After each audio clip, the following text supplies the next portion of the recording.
उद्धव के सवाल दोस्तों, स्वागत है आपका ज्ञान से भरी कहानियों की इस रोचक दुनिया में। दोस्तों, जीवन में कहानियों का विशेष महत्व होता है, क्योंकि इन कहानियों के माध्यम से हमें बहुत कुछ सीखने को मिलता है। इन कहानियों के माध्यम से आपको ज़रूरी ज्ञान हासिल होंगे जो आपको आपकी लाइफ में बहुत काम आएंगे। यहाँ पर बताई गई हर कहानी से आपको एक नई सीख मिलेगी जो आपके जीवन में बहुत काम आएगी। हर कहानी में कुछ ना कुछ संदेश और सीख, मॉरल छुपी हुई है। तो ऐसी कहानियों को ज़रूर पढ़ें, सुने और अपने दोस्तों और परिवारों में भी ज़रूर शेयर करें। तो चलिए शुरू करते हैं हमारी आज की कहानी। उद्धव के सवाल, new moral stories in Hindi. दोस्तों, यह एक सत्य घटना है महाभारत काल की। ये घटना है भगवान श्री कृष्ण और उद्धव के बीच हो रहे सवालों जवाबों से भरी वार्तालाप की, जिसके द्वारा ईश्वर और कर्म का बहुत अच्छा ज्ञान जानने को मिलता है। उद्धव बचपन से ही सारथी के रूप में श्री कृष्ण जी की सेवा में रहे और उद्धव ये जानते हुए भी कि श्री कृष्ण जी असीम शक्तियों के स्वामी है, अतः भगवान विष्णु के अवतार है, फिर भी मन में कभी किसी इच्छा की भावना नहीं रखी कि मैं भी श्री कृष्ण जी से कुछ मांग लूं। उद्धव ने कभी श्री कृष्ण जी से कोई वरदान न मांगा। अब श्री कृष्ण जी का धरती पर समय समाप्त होने को था, यानी उन्होंने जो अवतार लिया था अब वह अवतार त्याग कर गोलोक जाने को तत्पर हुए। जाने से पहले वो उद्धव से मिलने को बहुत व्याकुल हुए, क्योंकि उद्धव ने बचपन से सारथी के रूप में उनकी सेवा की। अतः इस विचार से श्री कृष्ण जी उद्धव को कुछ वरदान देने को इच्छुक हुए। तब श्री कृष्ण जी ने उद्धव को अपने पास बुलाया और पूछा कि हे मेरे प्रिय उद्धव, मेरे इस अवतारी काल में कई लोगों ने मुझसे अपनी इच्छाएं व्यक्त करते हुए वरदान मांगे, किंतु तुमने अभी तक मुझसे कुछ नहीं मांगा। अतः मैं तुमको तुम्हारी सेवा से प्रसन्न होकर कुछ भी वरदान देना चाहता हूँ। इस हेतु तुम मुझसे कोई वरदान मांगो। उद्धव, वरदान स्वरूप तुम्हारी इच्छा पूर्ण करके मेरे मन को अति संतुष्टि पहुंचेगी। इस समय उद्धव के मन में बहुत से सवाल आ रहे थे, जो कि बहुत पहले से ही उद्धव इन सवालों के जवाब श्री कृष्ण जी से जानना चाहता था।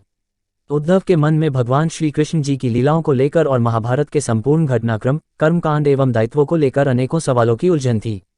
तब उद्धव श्री कृष्ण जी की वरदान स्वरूप कुछ मांगने की बात सुनकर अपने मन में चल रहे सवालों की पूर्ण संतुष्टि देने वाले जवाबों की इच्छा श्री कृष्ण जी के सामने प्रकट करते हैं। उद्धव ने श्री कृष्ण जी से पूछा, भगवान, महाभारत के घटनाक्रम में अनेकों बातें मैं नहीं समझ पाया।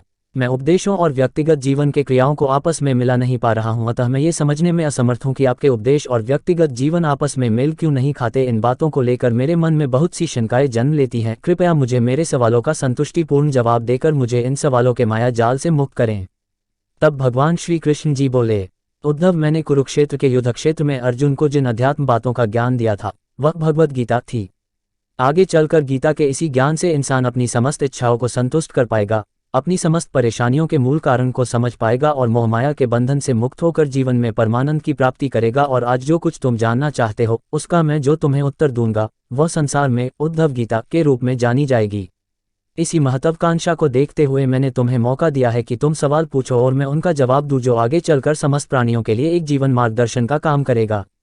ये सुन उद्धव ने अपना पहला सवाल पूछा, हे कृष्ण, सबसे पहले मुझे ये बताओ कि सच्चा मित्र कौन होता है। कृष्ण जी ने कहा, सच्चा मित्र वह है जो जरूरत पड़ने पर मित्र की बिना मांगे मदद करे। उद्धव, हे कृष्ण, आप पांडवों के अति स्नेही और प्रिय मित्र रहे हो। इस प्रेम में पांडवों को आप पर परम विश्वास और भरोसा रहा है और इसमें कोई संदेह नहीं कि आप महान ज्ञानी हैं। आप भूत, वर्तमान व भविष्य के ज्ञाता हैं। किंतु हे कृष्ण, अभी आपने सच्चे मित्र की जो परिभाषा बताई है, क्या आपको नहीं लगता कि आपने उस परिभाषा के अनुसार कार्य नहीं किया, मित्रता नहीं निभाए? आप जानते थे कि कौरवों और पांडवों के बीच होने वाली इस दूत क्रीड़ा, जुए का खेल का अंजाम कुछ समय बाद उस सभा में और भविष्य में क्या होने वाला है। फिर भी आपने धर्मराज युधिष्ठिर को द्यूत जुआ खेलने से क्यों नहीं रोका? चलो ठीक है कि आपने उन्हें नहीं रोका, आप सर्वशक्तिमान थे, तो फिर आपने भाग्य को धर्मराज के पक्ष में क्यों नहीं मोड़ा? आप चाहते तो युधिष्ठिर जीत सकते थे। शकुनी की कपटी चाल में फंसकर धर्मराज सब कुछ दांव पर लगा बैठे। देखते ही देखते धर्मराज अपनी धन संपत्ति उस जुए में हार गए। फिर इसके बाद वह धर्मराज ने खुद द्रौपदी तक को दांव पर लगा दिया। तब तो आपको रोकना चाहिए था, तब भी आपने कोई हस्तक्षेप क्यों नहीं किया? आप चाहते तो अपनी दिव्य शक्ति के द्वारा आप पान से धर्मराज के अनुकूल कर सकते थे। इसके स्थान पर आपने तब हस्तक्षेप किया जब द्रौपदी लगभग अपना शील खो रही थी, अर्धनग्न अवस्था तक पहुंच चुकी थी। तब जाकर आपने द्रौपदी को वस्त्र देकर द्रौपदी को उस सभा में नग्न होने से बचाया, अतः उसकी इज्जत का बचाव किया। किंतु तब भी आप ये दावा कैसे कर सकते हैं कि आपने मित्रता निभाई? तो बताए, आपको सच्चा मित्र कैसे कहा जाएगा? आपने संकट के समय में मदद नहीं की तो क्या फायदा? क्या यही धर्म है? इन प्रश्नों को पूछते पूछते उद्धव इस कदर भावुकता से भर उठे कि उनका गला रुंध गया, आवाज बैठ गई और आंखों से आंसू बहने लगे। दोस्तों, ये अकेले उद्धव के प्रश्न नहीं थे। महाभारत पढ़ते समय हर एक के मन में ये सवाल उठते हैं। उद्धव ने हम लोगों की ओर से ही श्री कृष्ण जी से उक्त प्रश्न किए। तो चलिए अब जानते हैं श्री कृष्ण जी इस पर क्या बोले। भगवान श्री कृष्ण मुस्कुराते हुए बोले, प्रिय उद्धव, ये सृष्टि का नियम है कि विवेकवान ही जीतता है। उस समय दुर्योधन के पास विवेक था, धर्मराज के पास नहीं। शकुनी के विवेकशील होने का सबसे बड़ा कारण उसके पासे थे, क्योंकि वो पासे मायावी थे जो कि शकुनी का कहना मानते थे। अतः शकुनी जैसा भी अंक लाना चाहता वह उन पासों के जरिए ला देता। इस वजह से शकुनी जानता था कि यह जुआ तो शकुनी ही जीतेगा। यही कारण रहा कि धर्मराज पराजित हुए। अब ऐसे में भला मैं मित्रता को हथियार बनाकर सृष्टि का नियम कैसे तोड़ सकता था। उद्धव को हैरान परेशान देखकर कृष्ण जी आगे बोले, दुर्योधन के पास जुआ खेलने के लिए पैसा और धन तो बहुत था, लेकिन उसे पासों का खेल खेलना नहीं आता था, इसलिए उसने अपने मामा शकुनी का द्यूत क्रीड़ा के लिए उपयोग किया। इस प्रकार दुर्योधन के पास भी विवेक था उस खेल को जीतने का। धर्मराज भी इसी प्रकार सोच सकते थे और अपने चचेरे भाई यानी मुझसे ये प्रार्थना कर सकते थे कि पांडव की तरफ से कृष्ण खेले, लेकिन ऐसा नहीं हुआ। जरा विचार करो कि अगर शकुनी और मैं खेलते तो कौन जीतता, क्योंकि मैं शकुनी की चाल और इच्छाएं सब जानता था। पासे के अंक उसके अनुसार आते या मेरे अनुसार। चलो इस बात को जाने दो। उन्होंने मुझे खेल में शामिल नहीं किया, इस बात के लिए उन्हें माफ़ किया जा सकता है। लेकिन उन्होंने विवेक शून्यता से एक और बड़ी गलती की, और वह ये कि उन्होंने मुझसे प्रार्थना की कि मैं तब तक सभा कक्ष में न आऊं जब तक कि मुझे बुलाया न जाए, क्योंकि वे अपने दुर्भाग्य से खेल मुझसे छुपकर खेलना चाहते थे। वे नहीं चाहते थे मुझे मालूम पड़े कि वे जुआ खेल रहे हैं। इस प्रकार उन्होंने मुझे अपनी प्रार्थना से बांध दिया। मुझे सभा कक्ष में आने की अनुमति नहीं थी। इसके बाद भी मैं कक्ष के बाहर इंतजार कर रहा था कि कब कोई मुझे बुलाते हैं। भीम, अर्जुन, नकुल और सहदेव सब मुझे भूल गए, बस अपने भाग्य और दुर्योधन को कोसते रहे।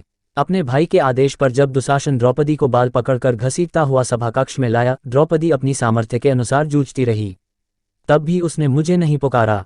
उसकी बुद्धि तब जागृत हुई जब दुशासन ने उसे निर्वस्त्र करना प्रारंभ किया।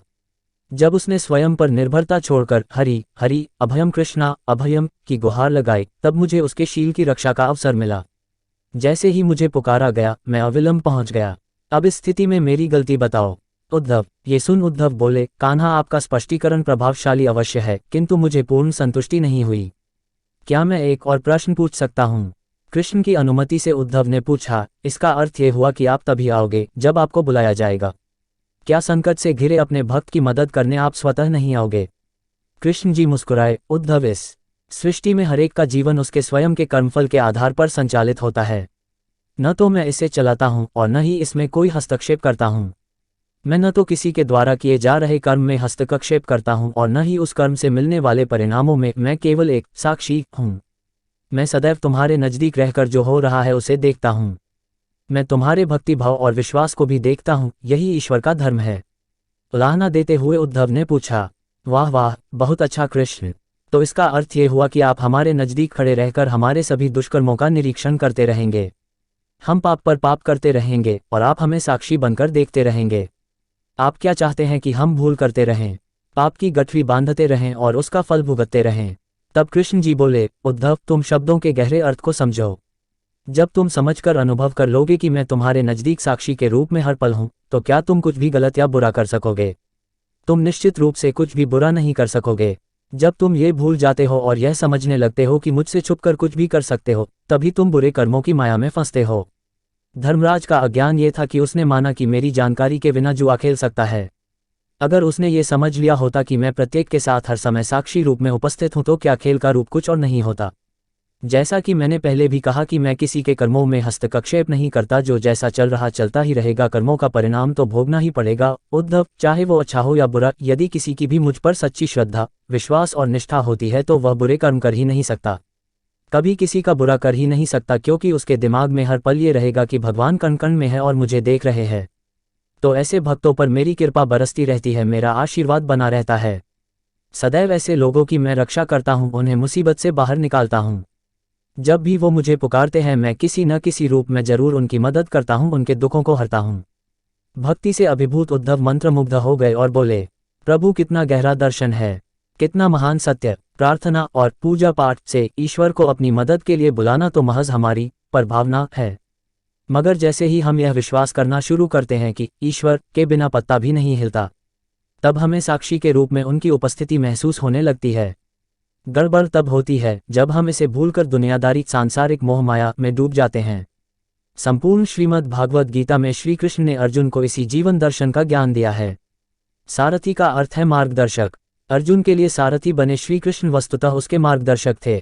महाभारत के युद्ध से पूर्व अर्जुन में युद्ध की योग्यता तो थी, लेकिन वो योग्यता रिश्तों की भावुकता के पहाड़ तले दबी हुई थी, जिसके लिए अर्जुन को मैंने अपने ब्रह्म स्वरूप के दर्शन करवाने के बाद अर्जुन का मन सांसारिक मोहमाया और पारिवारिक मोहमाया से हटाने के लिए तथा आत्मज्ञान की सच्चाई से अवगत करवाने के लिए मुझे अर्जुन दिव्य दृष्टि देकर उसे अपने विराट स्वरूप के दर्शन देने पड़े। साथ ही आने वाले युगों में मनुष्य के कल्याण के लिए श्री भगवद गीता का उपदेश देना पड़ा।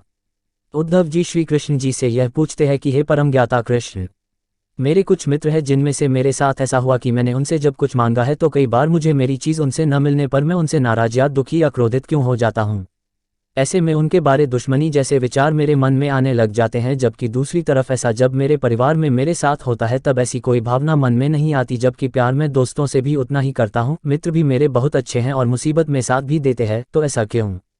कृपया जवाब दे। भगवान कृष्ण जवाब देते हैं, उद्धव, तुम्हारे मन में अपने दोस्तों के प्रति आने वाली इन भावनाओं की मुख्य वजह तुम्हारी उनके प्रति उम्मीदें है। अक्सर इंसान जब किसी से किसी चीज़ को लेकर उम्मीद लगा लेता है कि वह इसे जरूर पूरा करेगा, और जब घटना इसके विपरीत होती है यानी कि सामने वाला उसकी उम्मीद से उल्टा निकलता है, तो ऐसे में मन में क्रोध भावना का जन्म होना निश्चित है, क्योंकि उम्मीद एक ऐसी मानसिक क्रिया है जो सकारात्मक और नकारात्मक दोनों है। जब आप खुद से कोई उम्मीद लगाते हैं तो यह एक सकारात्मक ऊर्जा के तौर पर कार्य करती है, इसलिए इसमें जब आप खुद तमाम कोशिशों के बावजूद अपनी उम्मीद पर खरे नहीं उतरते तो आपको कभी खुद पर गुस्सा नहीं आता। ठीक दूसरी तरफ जब किसी अन्य पर उम्मीद लगाते हैं तो यह नकारात्मक मानसिक क्रिया यानी एक नकारात्मक ऊर्जा बन जाती है, जिस वजह से आपके मन में उस इंसान रिश्तों के प्रति क्रोध भावना पैदा होती है, जिससे रिश्तों को लेकर क्लेश होता है और रिश्ते टूट जाते हैं।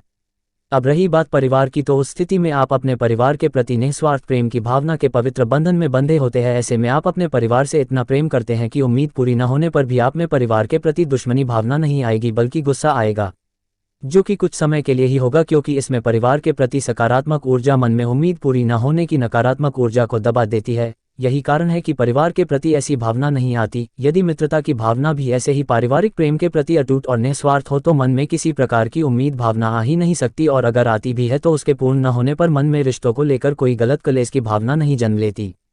तो दोस्तों, इन बातों से हमें ये सीखने को मिलता है, चाहे परिवार हो या दोस्ती, कभी किसी दूसरे से उम्मीदें न लगाओ, क्योंकि दूसरों पर लगाई गई उम्मीद एक नकारात्मक ऊर्जा के तौर पर कार्य करती है, जो कि क्लेश और विवाद भावना का कारण बनती है।